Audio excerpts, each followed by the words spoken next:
किस्म भी है जिसको हरूफ लीन कहते हैं।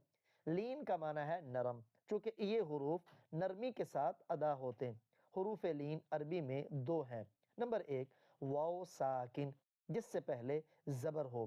पीछे हमने पढ़ा था वाव साकिन जिससे पहले पेश हो वो वाव मद्दा है, लेकिन अगर वाव साकिन से पहले ज़बर है तो उसको वाव लीन कहते हैं। जैसे खौफुन, वाव साकिन है, छोटी दाल की शक्ल में आपको इसके ऊपर एक शक्ल नज़र आ रही है, इससे पहले ज़बर है, पेश नहीं है, इसलिए ये वाव लीन है, नरमी से पढ़ेंगे खौफुन।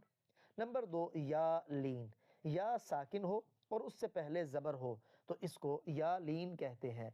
पीछे हमने या मद्दा पढ़ी, अगर या साकिन से पहले ज़ेर हो तो वो या मद्दा होती है, लेकिन अगर इससे पहले ज़बर हो तो वो या लीन होती है। जैसे सईफुन, सईफ, देखिए या साकिन से पहले ज़बर है, अरबी में गर्मी को कहते हैं सईफुन।